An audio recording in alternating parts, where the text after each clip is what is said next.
Exodus 8. We're going to finally make it to Mount Sinai. We're still in June. It's still the year 2022. Christ still hasn't come back, but that's okay. We're going to look at some incredible things that God did, and we're also going to see how God's people responded uh, to what God um, to what God wanted, to the greatness of God, the miracles He was doing. So we'll start by considering the victory song that was sung immediately after the Egyptians were destroyed by the waters at the Red Sea crossing site and before they armed themselves with the dead Egyptians' weapons. Now, here's a quick recap that leads to this victorious recognition and praise of God's love, goodness, and power. Aaron returns with his brother Moses, who says he's been sent from God, the God of their fathers, to deliver them out of the captivity of the Egyptians, and he's going to lead them to the land that God had promised to their fathers, a land flowing with milk and honey. Moses demonstrates some of the examples of power that the true God has entrusted him with. They are designed to give Pharaoh some incentives to let God's people go. To start with, things do not go as anyone would like, but soon Pharaoh is overwhelmed with dealing with 10 plagues and has no time or effort to consider brick quotas. The children of Israel are finally given permission to take all their people, all their flocks, and much wealth and start to flee Egypt. They follow God's lead of a pillar of fire by night and a pillar of cloud by day into the Wadi Wai tour and out onto Nuiva Beach. They at first are trapped on the beach. Then God opens a passageway through the waters across a gigantic sandbar that becomes visible as God has a strong east wind blow the waters back into a heap on either side. And as they scurry across to the Arabian country of Midian, Pharaoh and his army follow and are drowned when the waters are released back over the sandbar. So there's Exodus. And the Lord But we'll pick it up. We'll pick it up there in Exodus 14:26. and the Lord said unto Moses, stretch out thine hand over the sea, that the waters may come again upon the Egyptians, and upon their chariots, and upon their horsemen. And Moses stretched forth his hand over the sea, and the sea returned to his strength when the morning appeared. And the Egyptians fled against it, and the Lord overthrew the Egyptians in the midst of the sea. And the waters returned and covered the chariots and the horsemen and all the host of Pharaoh that came into the sea after them. There remained not so much as one of them. But the children of Israel walked upon dry land in the midst of the sea, and the waters were a wall unto them on their right hand and on their left. Thus the Lord saved Israel that day out of the hand of the Egyptians. And Israel saw the Egyptians dead upon the seashore. And Israel saw that great work which the Lord did upon the Egyptians. And the people feared the Lord and believed the Lord and his servant Moses. The battle decided the fate of the Hebrew people. Slavery was left behind, and freedom was ahead in the vast desert. Moses follows these events with a song that some consider a poem. Moses composes the song on the spot, like most songs of victory or mourning in the East are composed. He sings the first line, and then the people would repeat it. The song gives a vivid description of the triumph of the Israelites who trusted in the God of their fathers and of the sudden defeat of the Egyptian army. It is a prayer of thanksgiving to God and an overview of God's retribution toward Pharaoh and Egypt. This is the first song recorded in the Bible. It is also considered by some 100 years the oldest poem in the world. There's a sublimity and beauty in the language that is new. Its poetic excellencies have often drawn forth the admiration of the best judges, while the character of the event commemorated and its being prompted by divine inspiration contribute to give it an interest and sublimity peculiar to itself. Every individual had cause to sing and rejoice, so all joined in. It has been entitled The Song of God as Triumphant King. And 2 million people out in the desert. No drums, but the song or poem is needed since it brings to a spectacular close the saga of liberation to provide emotional exhortation and a needed break before the next phase of Israel's journey. Some consider that only poetry is capable of expressing the full range of the people's emotions about what had happened.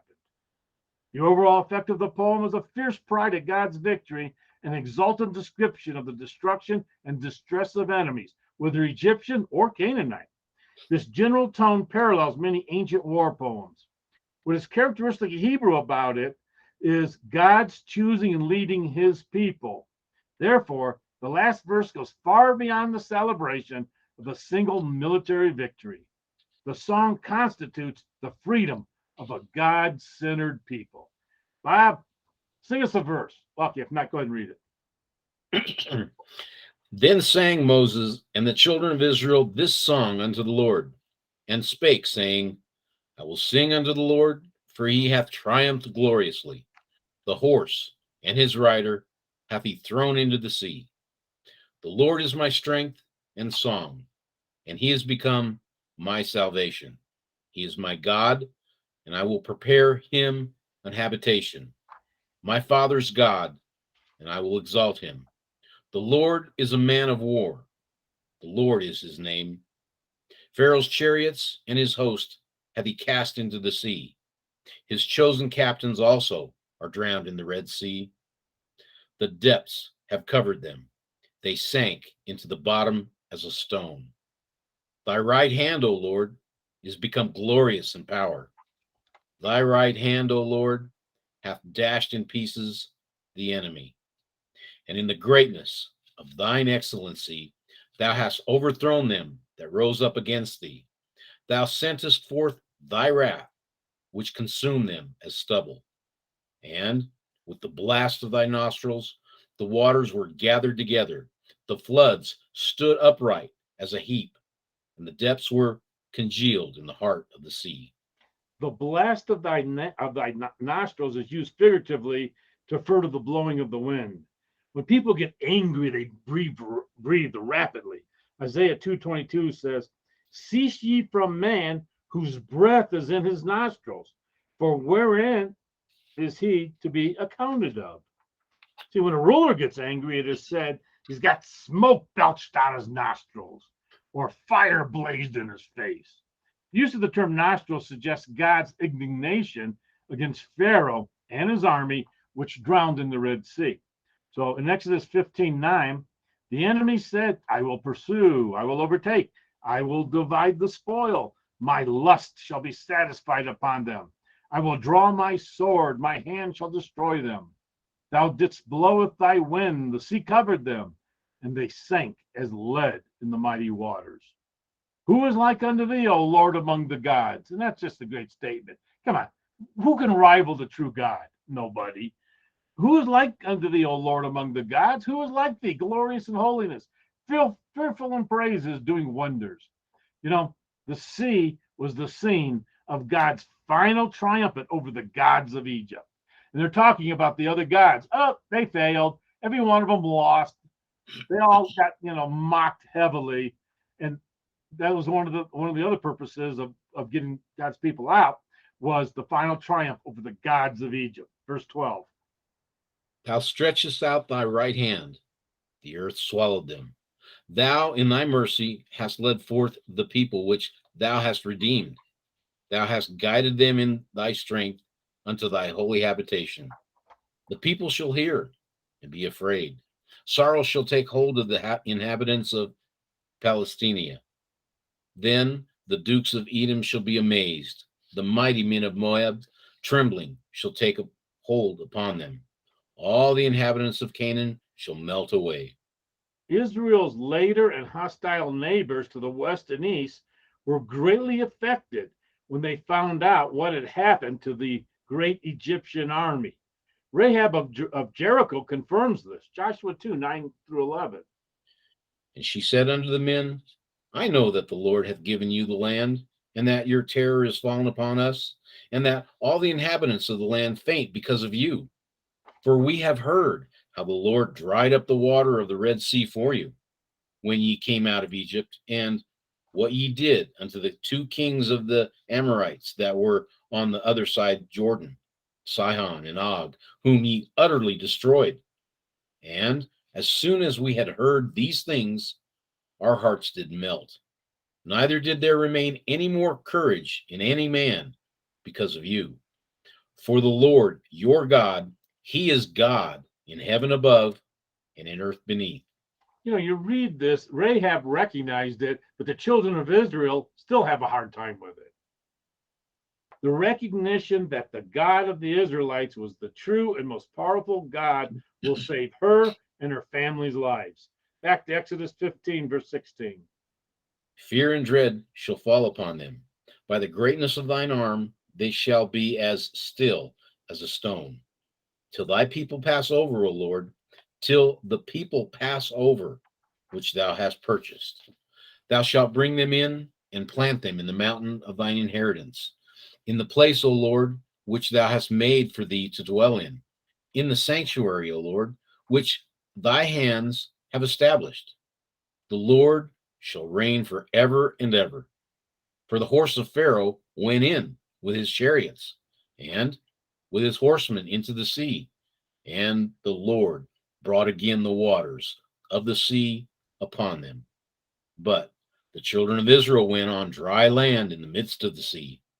And Miriam, the prophetess, the sister of Aaron, took a timbrel in her hand, and all the women went out after her with timbrels and with dances.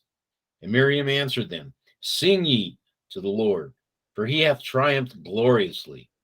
The horse and his rider hath he thrown into the sea. Them, and Miriam answered them as masculine. So Miriam would follow Moses' lead, and he'd lead the people, or at least the ladies, to repeat what he was saying. Not sure if Moses would sing the first line, something, then maybe the guys repeated it, and then the ladies would repeat it, with Miriam leading them, or Moses would lead it, Miriam would lead all the people in response, but that's how they would do it. Moses composed the song, he would shout it out, and everybody would repeat it. Okay. Miriam the prophetess of God began as a little girl at the Nile River, watching through the reeds to make sure her baby brother would survive. Now, the same person is an adult, a prophetess, celebrating the final victory at the Red Sea as a free person. Now, Exodus 15, 1 through 21, what I have here is a combined version from many translations to help us appreciate the song more richly. King James doesn't always give us as good an understanding. So this is the Meltonian translation of Exodus 15, kind of like an amplified translation. I looked at many texts and I threw a dart at it, and these are the ones that came. No, I looked at them and went with the best understanding I could. So I won't sing it either. In fact, Bob Carden told me I couldn't sing at the camp coming up here. He asked Andrew to sing it, and he asked me not to sing. So I won't sing, and I will cover Exodus 15, 1 to 21. Then sang Moses and the children of Israel this song unto the Lord, and spake, saying, I will sing unto the Lord, for he hath triumphed gloriously. The horse and his chariot hath he flung into the sea. The Lord Jehovah is my fierce might. He's my fierce might, my might and melody, my psalm of praise, and he has become my deliverer. He is my God, and I will enshrine him. I will praise him. I will honor him, the God of my fathers, and I will exalt him and give him glory. The Lord is a warrior God, mighty in battle. The Lord is his name. Pharaoh's chariots and his army hath he cast into the sea. The elite of his officers also are drowned in the Red Sea. The abyss has swallowed them up. They sank into the raging depths of the abyss like a stone. Thy right hand, O Lord, has become illustrious in victory. Thy right hand, O Lord, hath shattered the enemy. And in the greatness of thy triumph, thy splendor, thy exaltation, thou hast smashed them that rose up against thee. You have crushed the rebels. You unleashed your fury, which consumed them like chaff, that burnt them up like dry grass. With the blast of the nostrils, the waters were piled up. The deep water was compacted as a wall, a dike, or in sheepskins. And the deep waters became solid. They froze in the heart of the sea. The enemy said, I will pursue, I will overtake, I will share the plunder. My intense desire shall be satisfied upon them. I will draw my sword, my hand shall deal the fatal blow. One breath of yours blew the sea and overwhelmed them. They sank as lead in the mighty waters. Who was like unto thee, O Lord, among the gods? Who is like thee, glorious in holiness, revered and praised, awesome in splendor, performing miracles? Thou stretched out thy right hand, the mouth of the earth swallowed them. Your mercy, your faithfulness, your kindness, your constant love hast led forth the people which thou hast redeemed. Thou hast guided them in thy strength unto thy sacred abode. The people have heard and are afraid. They shudder and tremble. Sorrow, pangs, anguish shall take hold on the inhabitants of Philistia. The emirs of Edom are already dismayed and in commotion. The valiant men, the princes of Moab, are trembling. Horror, fear, dread shall seize upon them. All the inhabitants of Canaan shall melt away. They are aghast, numb, heartbroken. They have fainted for fear. Terror and grief shall fall upon them. By the great might of your arm, they shall be still, struck dumb as a stone, until, O Lord, thy people, which thou hast purchased, shall pass over into Canaan. Thou shalt bring them in and plant them in the mountain of thine inheritance, in the place, O Lord, that thou hast prepared for thy rest, in the holy place, O Lord, which thy hands have established. The Lord shall reign forever and ever. For the horse of Pharaoh went in with his chariots and with his horsemen into the sea, and the Lord let the sea flow back on them. But the children of Israel went on dry land in the midst of the sea, and Miriam the prophetess, the sister of Aaron, took a timbrel or tambourine in her hand, and all the women went out after her with timbrels and with choruses and dances. And Miriam responded to the men. She led them in the refrain, Sing ye to the Lord, for he hath triumphed gloriously. The horse and his rider hath he drowned in the sea. I think that's a little bit more enlightening than reading it from the King James Version. What is of note is that at the end of Moses' life, God had Moses write another song, the song and blessing of Moses, for the children of Israel to remember the works of the true God and how the children of Israel were to go forth into the land of promise led by Joshua. Deuteronomy 31, one of the last chapters in the first 5 books of the Bible, verse 19. Now, therefore, Moses, write ye this song and teach it to the children of Israel. Put it in their mouths, that this song may be a witness for me against the children of Israel. For when I shall have brought them into the land which I swore unto their fathers, that flows with milk and honey, and they shall have eaten and be satisfied, have themselves satisfied, and they've grown fat, then will they turn unto other gods and serve them, and provoke or spurn or despise me, violating my covenant. And it shall come to pass, when many evils and troubles are befallen them, that this song shall testify against them as a witness, for it shall not be forgotten out of the mouths of their seeds. For I know their imagination, I know their plans which they go about, even now, before I have brought them into the land which I swore. Moses therefore wrote this song the same day and taught it to the children of Israel. Wow. So, with the musical interlude over, the children of Israel continue their journey toward the mountain of God. We're off to Mount Sinai. On their journey to the mount, the children of Israel will encounter their first taste of war, where they have to actually fight. Exodus 15, 22 to 24. So Moses they led Israel onward from the Red Sea, and they went out into the wilderness of Shur, and they went 3 days in the wilderness and found without finding water. When they came to Marah, they could not drink the waters of Marah, for they were bitter. Therefore, the name of it was called Marah, bitterness. And the people murmured, complained against Moses, saying, What should we drink? This was 3 days. The Amplified Bible says it was 33 miles after they had crossed the Red Sea. Now, water in the desert is very much needed. Complaining about it, rather than politely asking Moses to ask God how he has planned to supply the water that was needed, would go a long way toward a better relationship with Almighty God.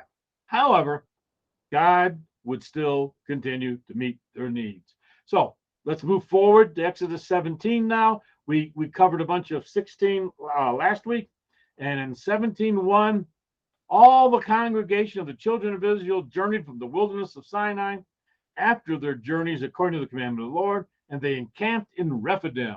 They encamped in reclining places. Sounds like a good place to stay. Hey, what motel are you staying at? Oh, I'm at reclining places.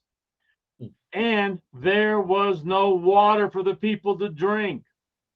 Wherefore the people were very kind. Okay. Wherefore the people did quarrel with Moses and say, "Give us water that we may drink." And Moses said unto them, "Why are you chiding with me?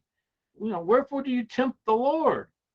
See, when people reject you speaking the truth, providing it really is the truth rightly divided, they're not rejecting you, but rather they are rejecting he who sent you. They're rejecting God.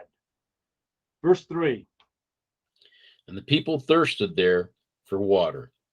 And the people murmured, they grumbled, they complained against Moses and said, "Wherefore is this that thou hast brought us up out of Egypt to kill us and our children and our cattle or livestock with thirst?" And Moses cried unto the Lord, saying, "What shall I do unto this people? They be almost ready to stone me." Moses, David, Jeremiah, Stephen, Paul, and the Lord Jesus Christ either got stoned or were threatened with stoning. Verse 5. And the Lord said unto Moses, "Go on, pass on, proceed before the people, and take with thee of the elders of Israel, and thy rod, wherewith thou smotest the river, struck the Nile, take in thy hand, and go. So he's Behold, God is, hang on, God is instructing him to take, this rod that they saw him strike the Nile and turn it to blood, and other things. They saw him at the Red Sea crossing with it. And so it illustrates to them the power of God with them. So what about verse 6? Behold, I will stand before thee there upon the rock in Horeb, and thou shalt smite the rock, and there shall come water out of it, that the people may drink. And Moses did so in the sight of the elders of Israel. God this in the sight of all the elders of Israel to prove that he was still with them. He was still leading them. He was still taking care of them. And also to prove that Moses was still his choice in leadership. This rock that was struck and water came out is a type of Christ. 1 Corinthians 10:4. And did all drink the same spiritual drink, for they drank of that spiritual rock that followed them, and that rock was Christ. This rock that Moses hit is roughly 60 feet tall, about 100 feet above ground level, situated on a hill. There's a split in it that's wide enough for a person to pass through. Eroded channels around the rock, along with irrigation trenches, verify that a tremendous amount of water flowed from there to the plain below. Now, this picture right there's the rock, okay? And this picture right above it right here, okay, that's a view from outside, and you can see the big rock on the left. All right, that's how you can see it. So all the elders are hanging out, and they all got a good view of that huge rock with this big split. And that split is big enough, and that's the picture over here.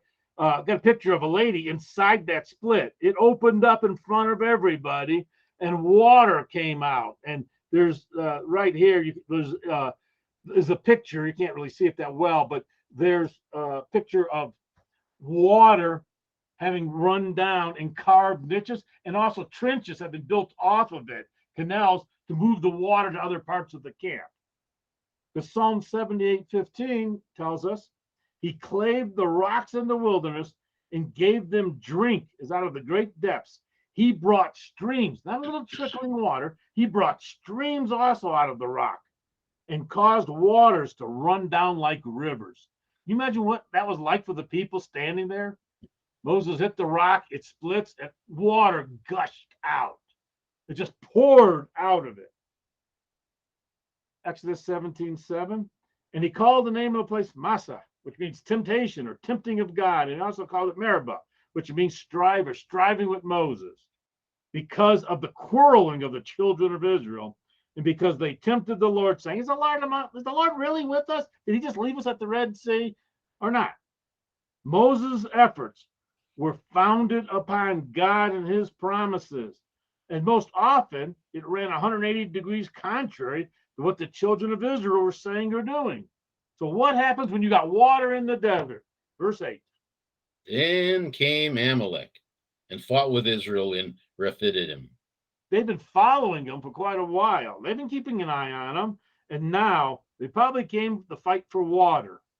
All right, Deuteronomy 25:17 tells us, remember what Amalek did unto thee by the way, when you were come forth out of Egypt, how he met thee by the way and smote the hindmost of thee, even all that were feeble, all the stragglers, because nobody was feeble when they left, all the stragglers behind thee, when thou was faint and weary, and Amalek, the worst thing he could do, he did not fear God.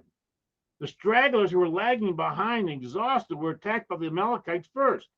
This was the reason for traveling in the protection of the wadis. The Amalekites came from the hind side and attacked Israel from the rear because they wanted something and demonstrated no respect for the true God. Verse 19. Therefore it shall be, when the Lord thy God hath given thee rest from all thine enemies round about, in the land which the Lord thy God giveth thee for an inheritance to possess it, that thou shalt blot out the remembrance of Amalek from under heaven. Thou shalt not forget it. See, that's what God sent King Saul to do, but King Saul didn't utterly destroy them. All right, back to Exodus 17:9. And Moses said unto Joshua, choose us out men, and go out, fight with Amalek. Tomorrow I will stand on top of the hill with the rod of God in mine hand. They're now near Mount Sinai. So the true site has to have a large enough area for this battle to take place. And there's got to be a hill overlooking it where Moses and Aaron and Hur were. This is the first of 250 times Joshua is mentioned in the Bible. All right, I always get a kick out of this when he's being called as a young man, because when Moses was 80, Joshua was 53. He's only 27 years younger than Moses when they escaped Egypt. This means that he, though, had been a slave in Egypt for his entire life. Verse 10. So Joshua did as Moses had said to him, and fought with Amalek. And Moses, the prophet, and Aaron the priest, and Hur, royal tribe of Judah, went up to the top of the hill. Moses the prophet, Aaron the priest, and Hur from the royal tribe of Judah went to the top of the hill. Now Hur's grandson was Bezaleel, whom God will call by name, put a spirit upon to be the master craftsman in the construction of the Ark of the Covenant. Josephus says that Hur was the husband of Miriam, Moses and Aaron's sister. Hebraic tradition has her being stoned to death, defending Moses' ability to stay alive on the mount during the 40 days of the golden calf crisis and for speaking out against it. Again, this is what Josephus, and it's in the tradition. It's not in the Bible. Verse 11, and it came to pass when Moses held up his hand that Israel prevailed. But then he let down his hand and Amalek would prevail. But Moses' hands were heavy. And they took a stone and put it under him, and he sat thereon. And Aaron and Hur stayed up his hands, the one on one side, the other on the other side, and his hands were steady until the going down of the sun. That one's always gotten me. All day, holding his arms up, and they got in underneath his arms, put him on his back, or whatever they could do, to keep it up in the air. They weren't going to let the people get hurt. Now, it came to pass, verse 11, verse 12 now, when Moses' hands were heavy, they took that stone again. He sat on it, and Aaron and Hur stayed up his hands, one on one side, one on the other side. Hands were steady until nightfall, and Joshua discomforted. And Joshua overwhelmed Amalek and his people at the edge of the sword. And the Lord said unto Moses, write, this is the first occurrence, write this for a memorial in a book, and recite it in the ears of Joshua. For I will utterly blot, wipe out, put out the memory of Amalek from under heaven. Now, writing of a high order was fully developed before the time of Moses. I have a book here. Probably many of you have it. It's called The Story of Writing. Okay, if you don't, it's okay. This is Cuneiform is what it is on the outside of that cover. And cuneiform has been around for a long time. There's another picture of cuneiform. So it's just a lot of slashes and things like that. So writing has been around, and it was very pronounced. And some people say, oh, this can't be accurate because there wasn't any writing. Yes, there was. There's a definite book also that God keeps referring to throughout the Old Testament as being constantly written in, and with directions as how it was to be added to and kept up by the prophets. You could check Appendix 47 in the Companion Bible for a complete list of the chain to see its completeness and perfection. Exodus 24, 4 and 7.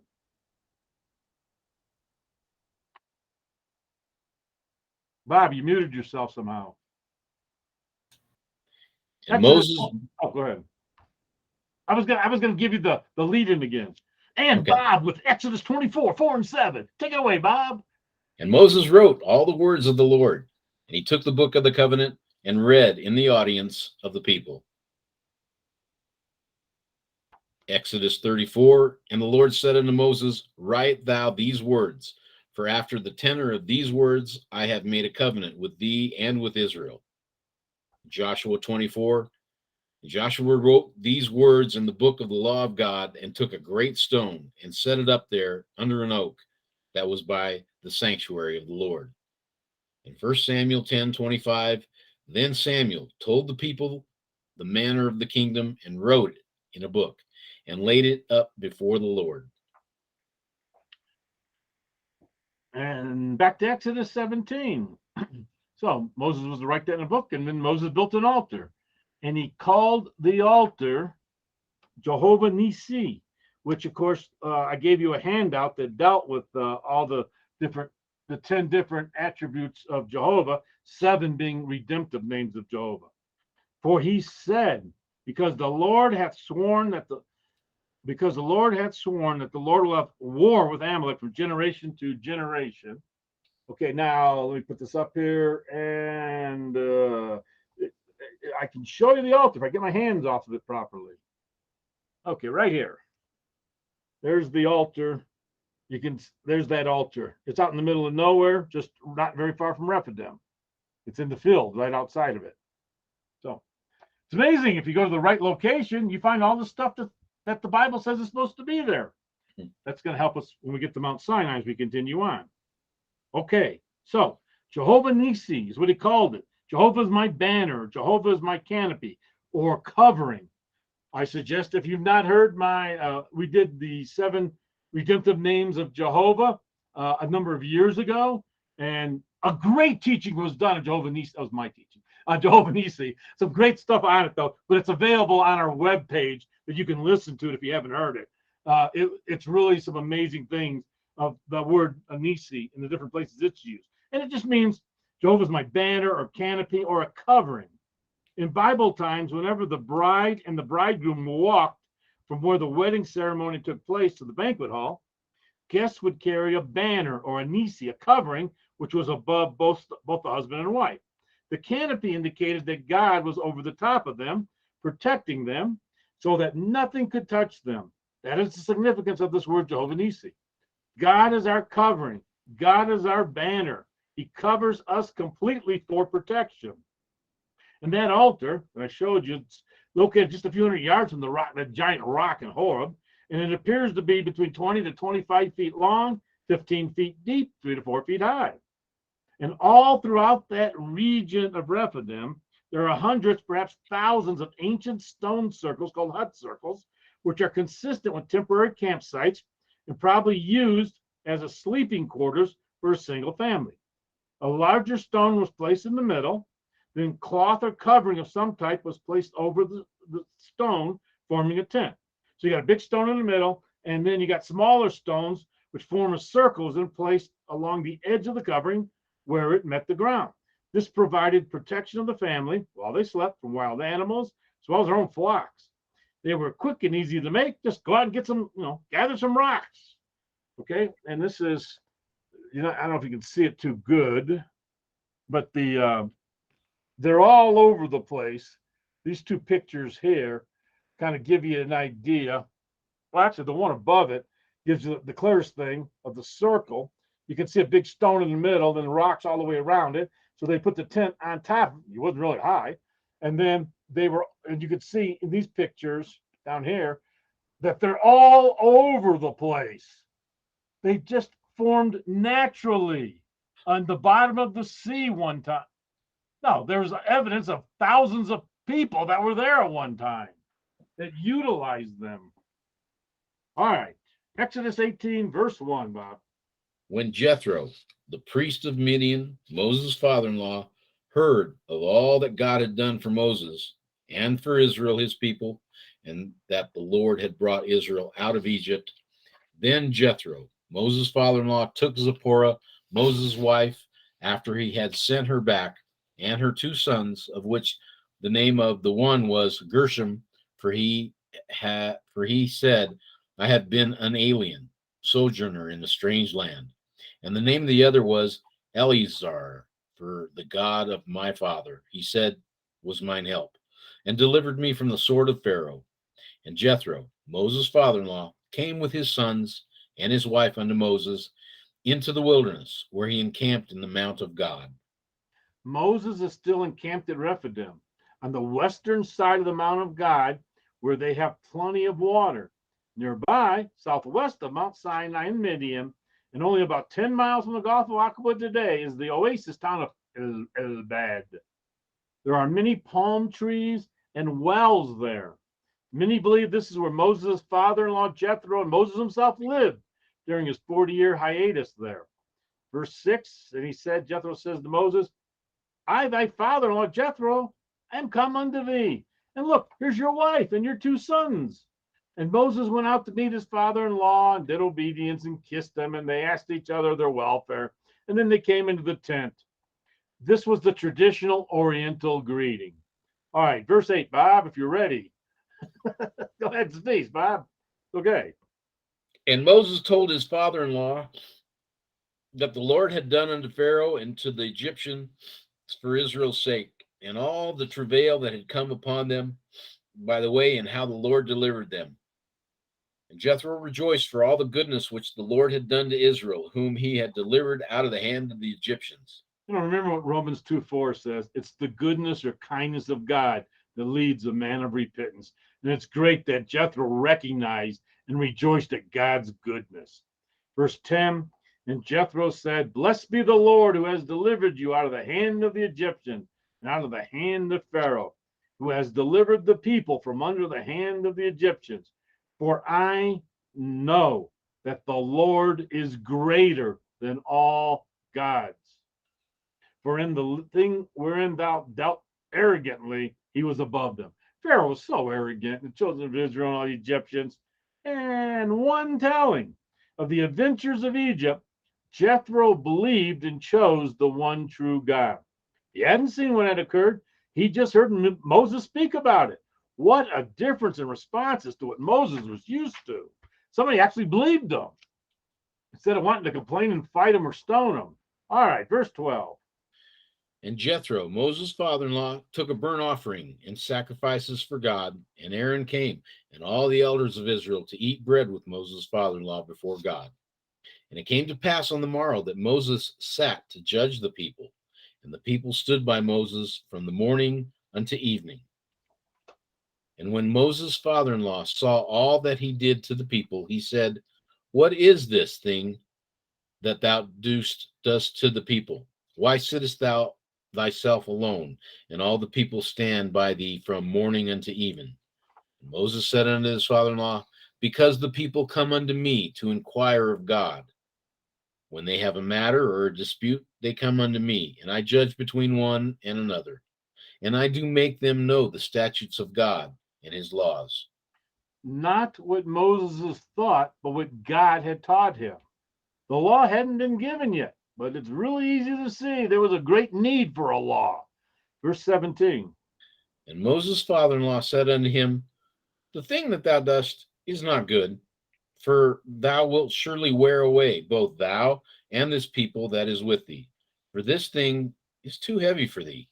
Thou art not able to perform it thyself alone. Hearken now unto my voice. I will give thee counsel or advice. and God shall be with thee. Be thou for the people to Godward, that thou mayest bring the causes unto God. All right. You shall represent the people before God and bring their causes to him for direction. The people will come to you, but he needs some more help. So, verse 20, and thou shalt teach them statutes, ordinances, laws, shall show them the way wherein thou must walk, and all the work they must do. Moreover, thou shalt provide out of all the people able, valiant, trustworthy men, such as fear God, men of truth, hating covetousness. And looking at the Hebrew, it means those that hate bribes, just like Congress, and place such over them to be rulers of thousands and rulers of hundreds and rulers of 50 and rulers of tens. Train the judges first, set the standards, and then allow them to help judge the people. Now, here are the requirements of being a judge.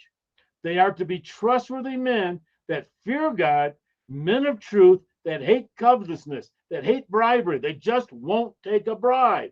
Wouldn't that be nice today? Verse 22, and let them judge the people at all seasons, and it shall be that every great matter that shall bring unto thee, but every small matter they shall judge. So shall it be easier for thyself, and they shall bear the burden with thee. Only the most difficult of cases would come to Moses, the chief justice.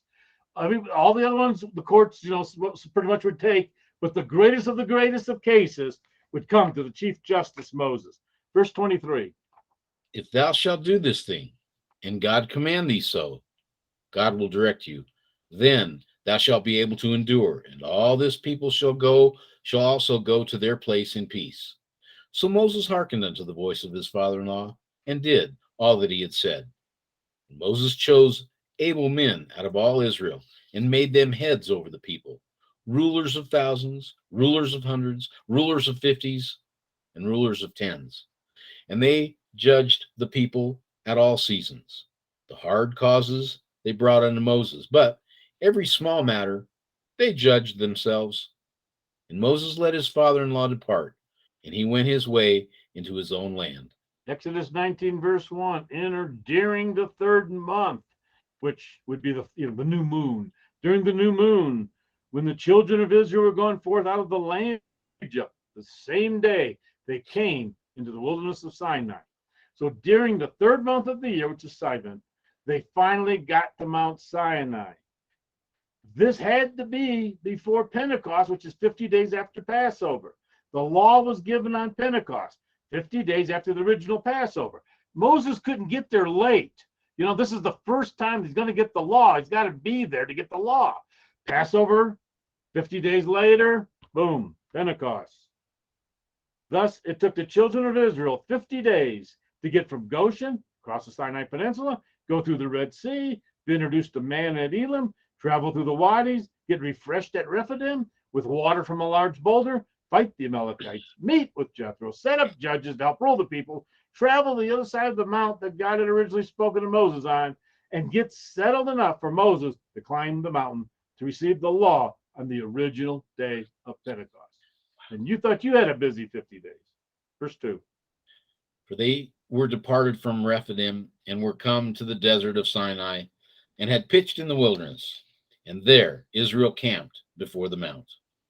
Finally, on the east side of Mount Sinai, they found themselves enclosed within the majestic mountains of an extinct volcano, with plenty of open, flat lands for the entire multitude to set up camp.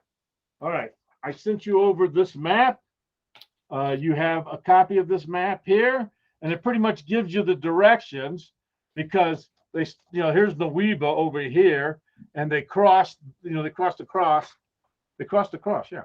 They went across on the sandbar, and there's a big flat area. Then they went into the wadis, and from there they ended up in Rephidim.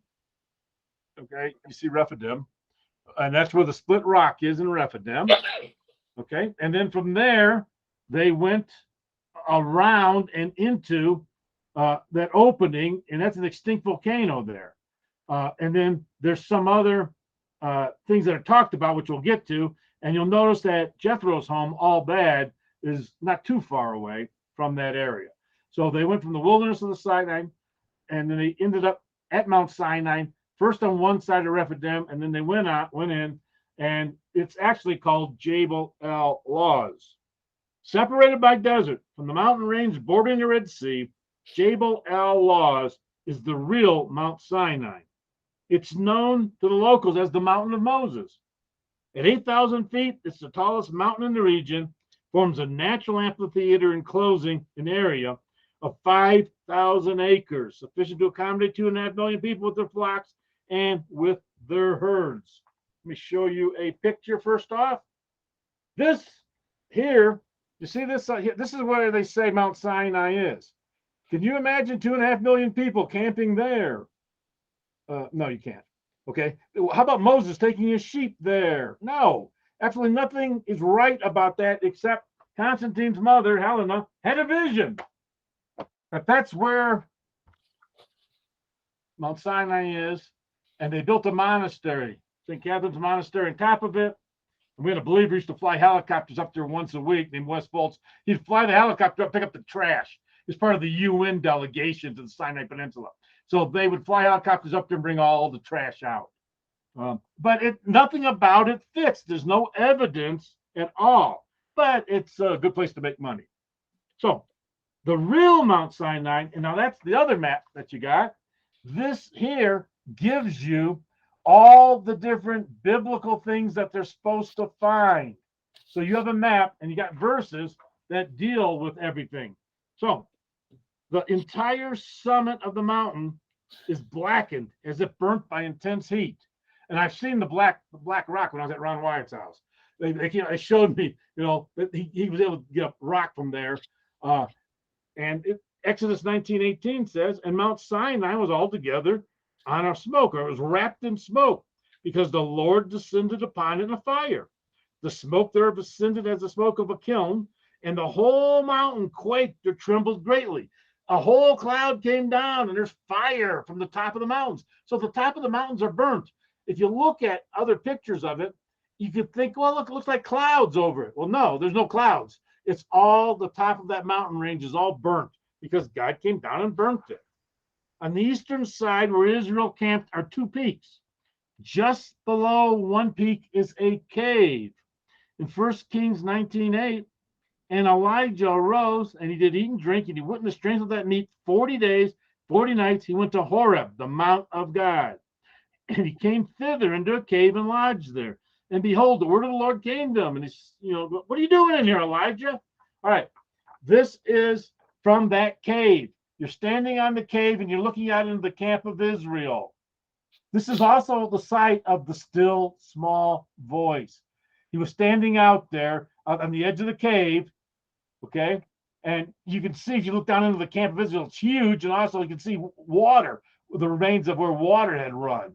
But this is standing from the cave, looking out into that area. And that's where, like I said, the still small voice, and God spoke to Elijah. All of that was in that cave. So there has to be a cave at the true Mount Sinai site. Okay. Exodus 33:22. And it came to pass. Well, also, let me read about, let me read between these two peaks. Okay, there's a cliff. You got it in your handout. You can see where there's a cleft in the rock. And a cleft just means a crack or a crevice, which may be the place where Moses stood when he saw the hindsight, the backs of God. And it's right next to the cave. You can see a little place there where God stuck Moses, and then he passed by him. And Moses got so radiant, he had to put a veil over himself to keep people from, because they couldn't look at him. All right, Exodus 33:22. Shall come to pass, while my glory passed by, that I will put thee in a cliff, in the crack or in a crevice of the rock, and will cover thee with my hand until I pass by. And I will take away my hand, and thou shalt see my back parts, but my face thou shalt not be seen. All right, I want to point out something here. Right above it, it talks about, you see, it says the tree between two boulders. What does that got to do with the Bible? Absolutely nothing. What does it have to do with Islam? Muhammad met with the Christian and Hebrew rulers in that area, at that tree between the two rocks. He describes it on Mount Sinai. He met with them there. There's evidence of that also, being right there. Okay. There's no rivers in all of Saudi Arabia. However, there's plenty of evidence that there are plenty of water here at one time. Deuteronomy 9:21. And I took your sin, the calf which you made, and burned it with fire, stamped it, ground it very small, even until it was small as dust, and I cast the dust thereof into the brook that descended out of the mount. So there was water that came down, a brook, and there's evidence of a lake and wells in that whole area. Lots of evidence of water being there. In Exodus 19:3, and Moses went up to the Mount of God.